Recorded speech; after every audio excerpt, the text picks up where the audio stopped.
우리는 지금 스데반이 이스라엘 종교 지도자들 앞에서 했던 아주 긴 설교를 함께 나누고 있습니다. 우리가 이렇게 스데반의 설교를 계속해서 나누는 이유가 있습니다. 스데반이 순교를 각오하면서 아주 중요한 진리를 말씀 속에 기록하고 있기 때문인 것이죠. 그에게는 목숨보다도 더 중요한 진리가 있었기 때문에 타협하지 아니하고 계속해서 강력하게 설교를 하고 있어요. 또한 우리가 이 스데반의 설교를 중요하게 여기는 이유가 있습니다. 그의 설교가 이 유대인들에게 있어서 가장 중요한 주제였고 가장 많이 오해받는 주제일 뿐만 아니라 오늘을 살고 있는 여러분과 저에게 주시는 영적인 레슨이 참으로 많다라고 하는 것이죠. 이 스데반은 지금까지 믿음의 조상들인 아브라함, 요셉, 또 모세 계속해서 그들에 대하여 나눴고, 또한 지난 시간에는 이스라엘 백성들의 그 불순종에 대해서 나눴습니다. 오늘은 이 하나님의 임재의 상징을 말하고 있는 이 광야의 성막과 또 솔로몬의 성전에 대해서 말하고 있어요. 그런 의미에서 지금까지는 어찌 보면 좀 서론이라고 이야기할 수 있고, 오늘 이 본문의 말씀이 본론이라고 이야기를 할 수 있습니다. 왜냐하면 이 스데반이 지금까지 설교를 하게 된 그 계기는 이 고발을 당했기 때문이죠. 그렇다면 어떤 죄로 고발을 당했습니까? 이 사도행전 6장 12절에서부터 14절까지 말씀은 이렇게 기록합니다. 이 두 가지인데요. 이 사람이 이 거룩한 곳과 율법을 거슬러 말하기를 마지 아니하는도다. 그의 말에 이 나사렛 예수가 이곳을 헐고 또 모세가 우리에게 전하여 준 규례를 고치겠다 함을 우리가 들었노라 하거늘. 그러니까 성경이 말하고 있는 스데반이 고발당한 이유는요, 이렇게 이야기하는 거예요. 이스라엘 사람들이 그토록 소중하게 여기고 있는 이 성전과 율법을 무시한다는 거예요. 그리고 예수님께서는 성전을 허물라고 하셨는데 스데반도 마찬가지로 성전에 대해서 별로 중요하게 여기지 않는다라고 하는 것입니다. 스데반은 지금 그 고발에 대한 답변으로 설교를 하고 있는 거예요. 그렇다면 왜 스데반이 이 아브라함에 대해서, 요셉에 대해서, 모세에 대해서 이야기를 꺼내느냐라고 하는 거예요. 그들 모두는 이 예루살렘 성전이 지어지기 이전 사람들입니다. 그렇다면 여러분, 그 당시에 성전이 있었나요? 없었어요. 그럼에도 불구하고 하나님께서는 이스라엘 백성들과 함께 하셨어요. 또 그들의 삶의 모든 부분에서 동행해 주셨다라고 하는 사실 우리가 알고 있잖아요. 그들의 삶을 인도해 주셨고, 뿐만 아니라 하나님께서 그들을 책임지시고 또 하나님의 역사하심을 보여주셨어요. 무슨 말이냐면 하나님께서는 성전에 갇혀 계신 분이 아니라 언제 어디서나 이스라엘 백성들과 함께 하셨다라고 하는 사실을 말하는 것입니다.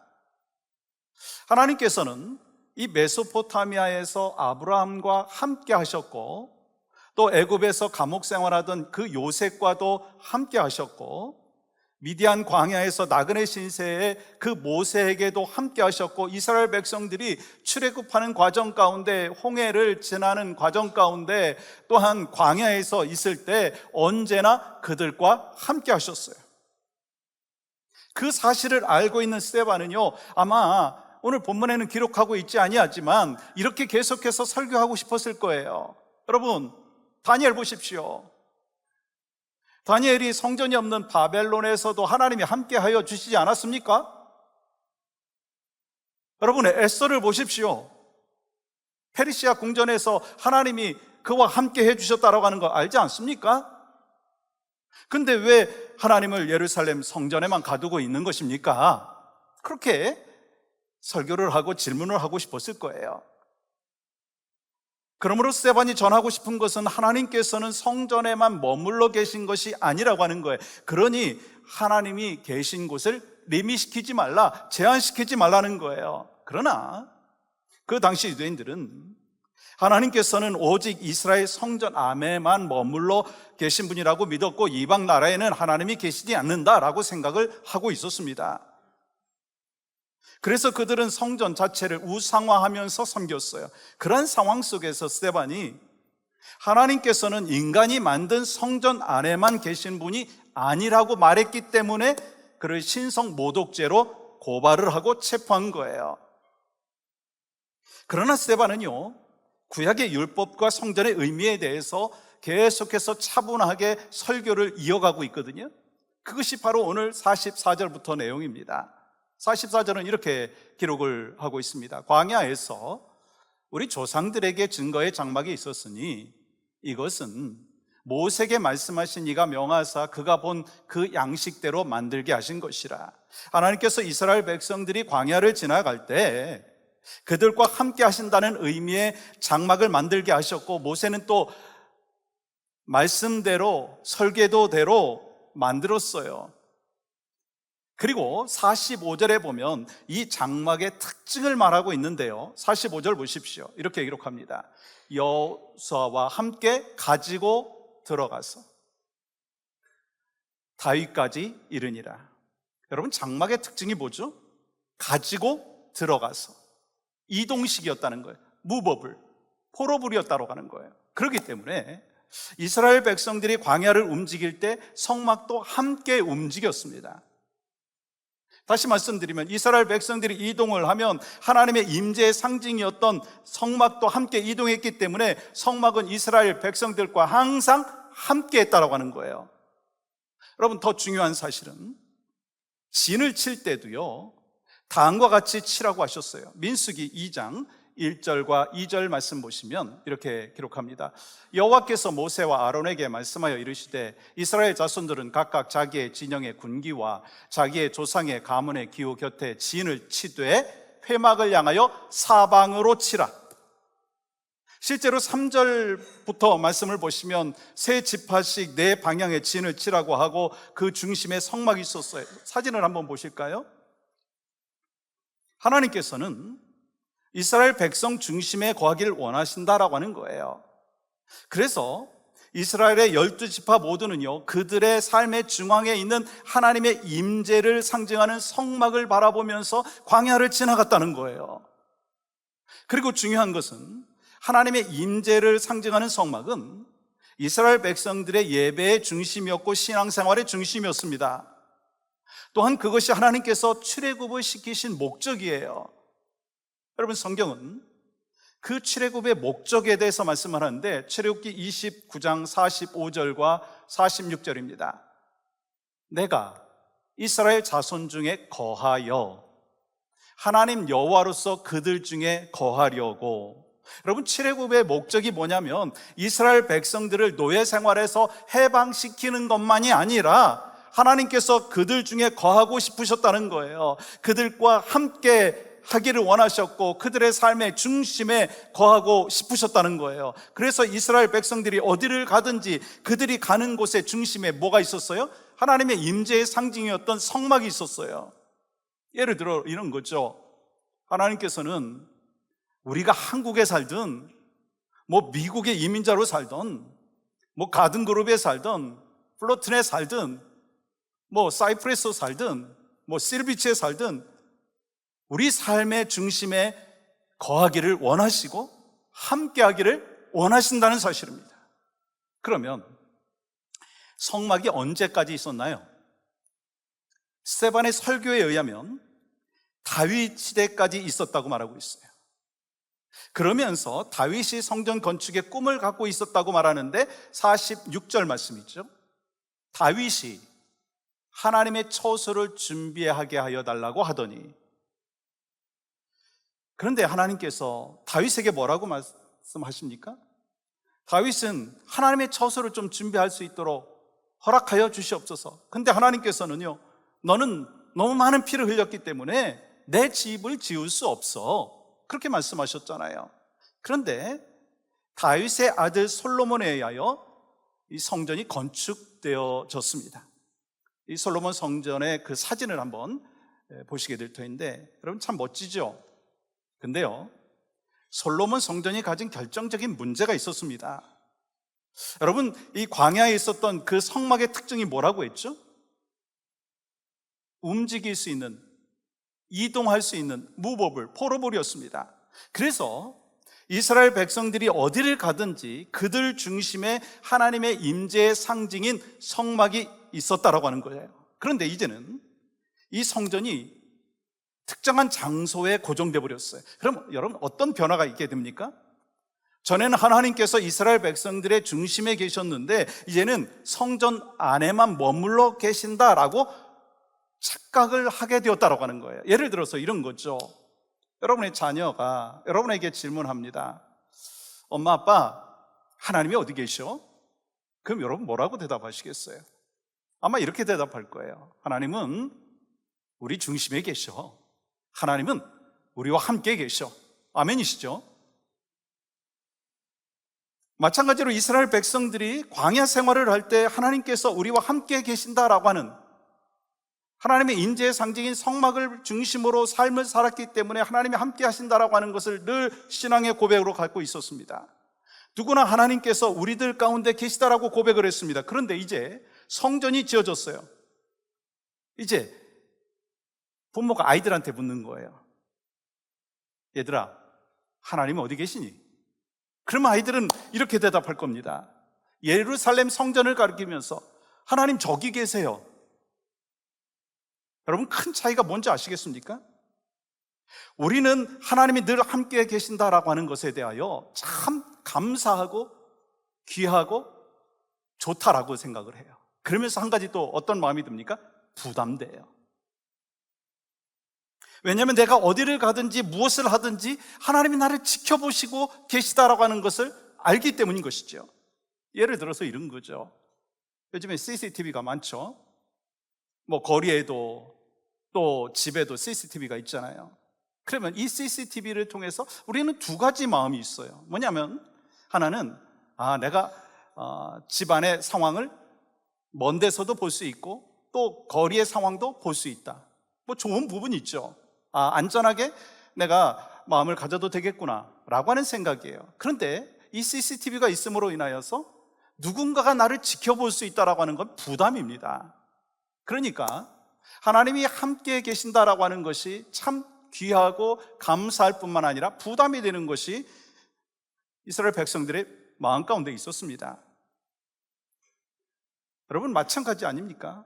우리도 하나님이 함께 하신다라고 하는 것이요 좋으면서도 부담이 되는 거예요. 근데 이제 성전이 세워졌어요.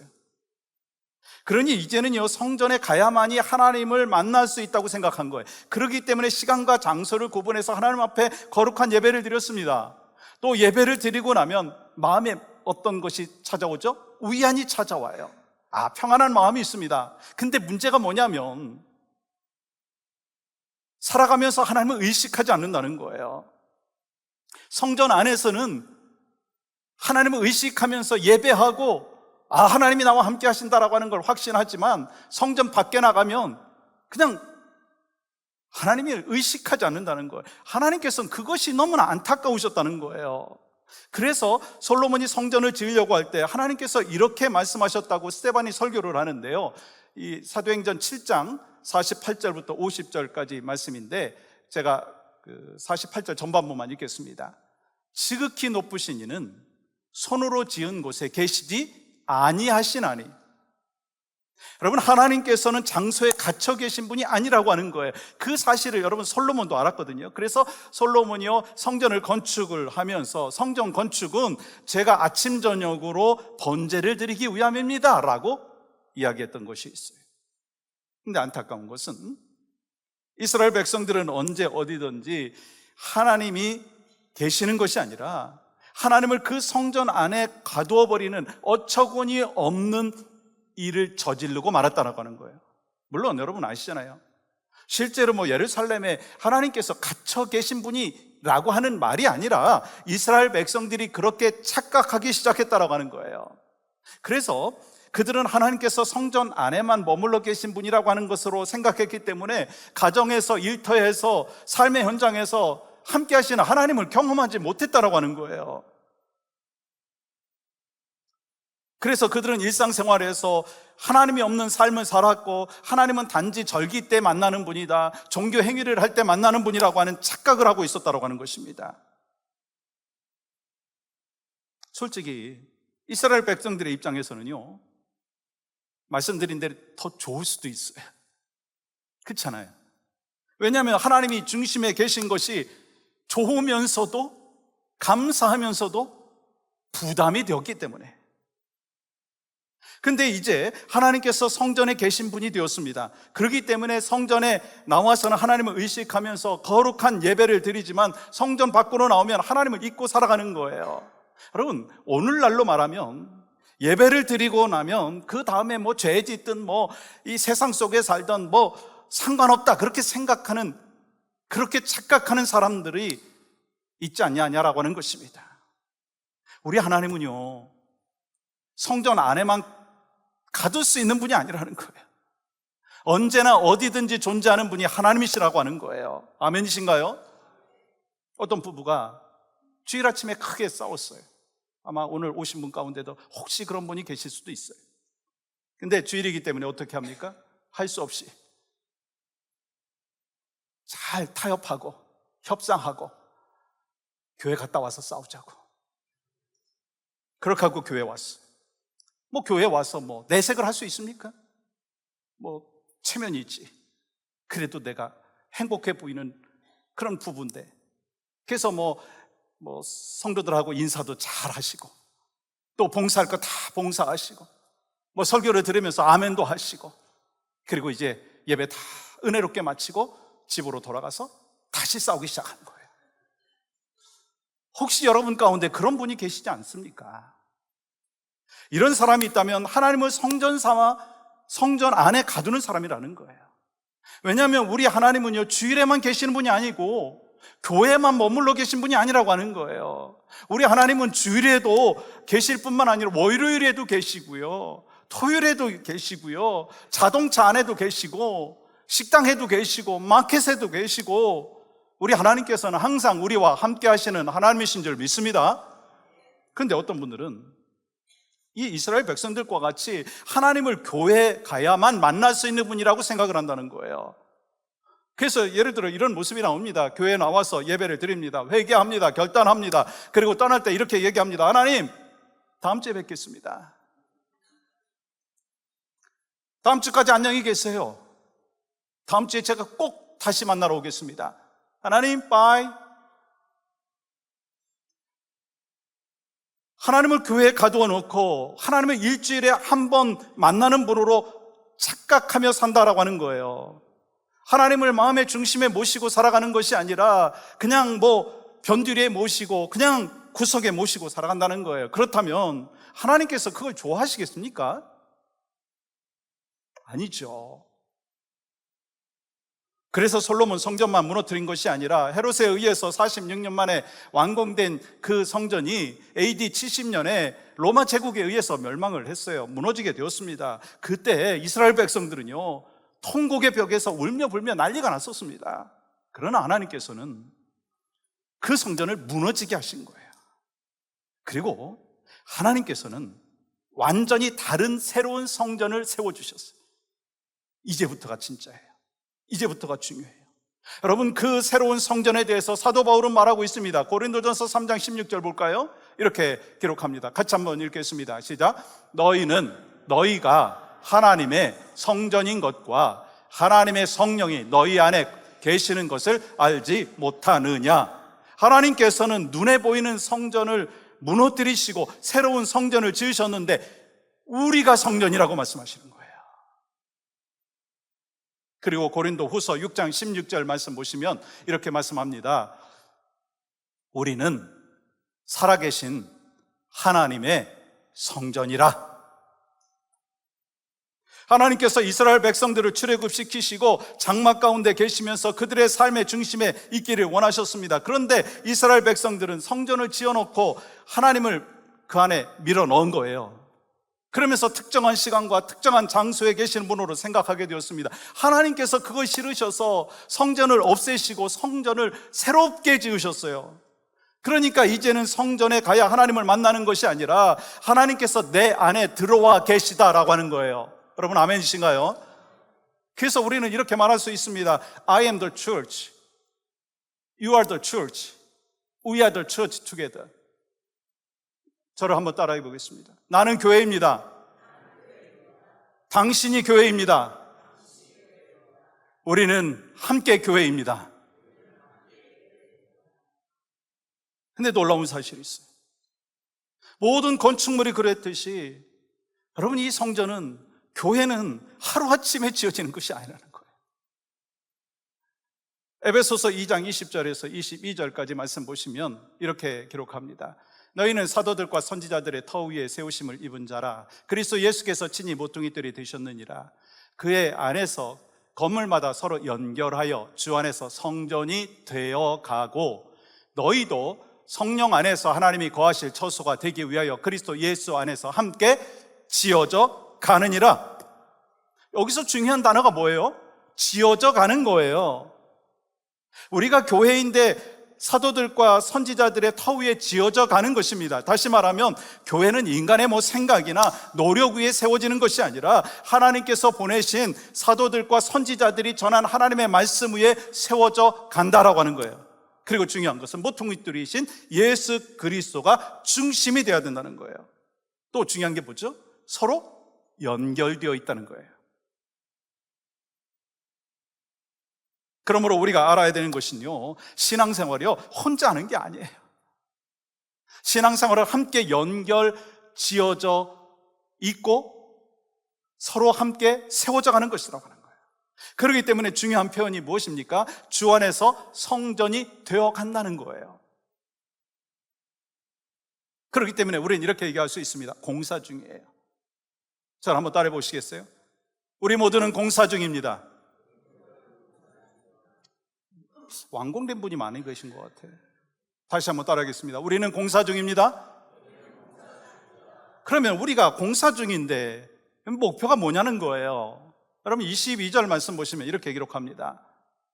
너희도 성령 안에서 하나님이 거하실 처소가 되기 위하여 그리스도 예수 안에서 함께 지어져 가느니라. 성령 안에서 하나님이 거하실 처소가 되기 위하여.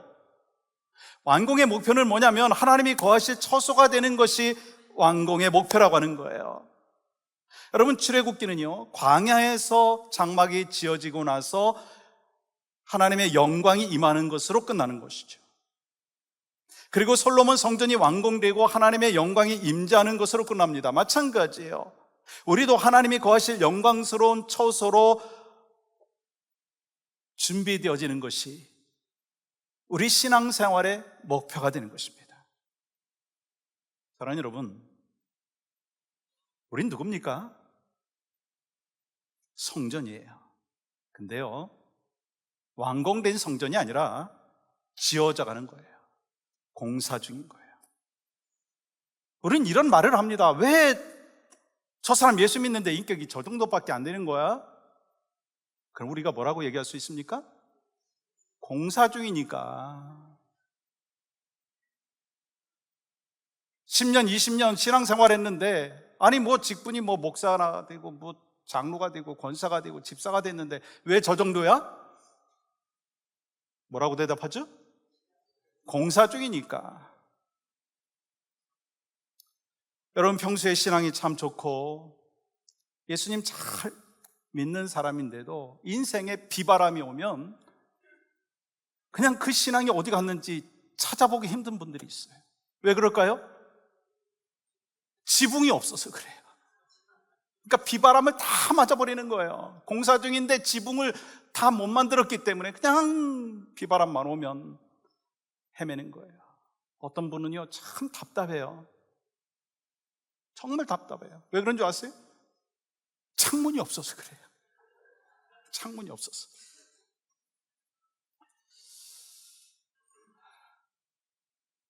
우리 모두는 공사 중입니다. 완공된 사람 아무도 없어요. 우리 모두는 완공을 목표로 해서 예수 안에서 계속해서 지어져 간다라고 하는 거예요. 그리고 중요한 것이 있습니다. 뭔지 아세요? 다른 사람 얘기하지 말자는 거예요. 바로 내 얘기하자라고 하는 거예요. 옆 사람 보고 인간이요, 수십 년 신앙생활 했는데 왜 50%밖에 완공이 안 됐어요?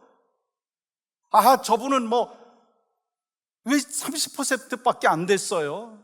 왜 저렇습니까? 그게 아니고요, 내가 얼마나 지어지고 있느냐라고 하는 거예요. 내가 얼마나 지어졌느냐라고 하는 거예요. 그렇기 때문에 여러분과 제가 예수 믿었다면, 믿고 있다면 1년 전보다 지금 뭐 좀 나아져야 되는 거 아닌가요? 아니 5년 전보다 10년 전보다 좀 더 나아져야 되지 않겠습니까? 뭐 성경의 지식이 좀 더 많아져야 되지 않겠어요? 삶의 성숙이 있어야 되지 않겠습니까? 여러분, 나이가 먹으면은요, 노인이 저절로 되더라고요. 어른은 저절로 되는 게 아니더라고요. 영적 어른은요, 저절로 되는 게 아니에요. 하나님이 여러분과 저를 향하여 세월이 흐를수록 영적인 어른으로 살라고 말씀을 하시는데 어떻게 해야 되겠느냐는 거예요. 이 공사 중에서 멈추지 말고 정말 완공을 향하여 열심히 달려가야 되지 않겠습니까? 만약에 여러분이 작년에 지었던 죄를 올해도 그대로 죄를 짓고 있다면, 그것으로 넘어지고 있다면 여러분, 건축이 중단된 거예요.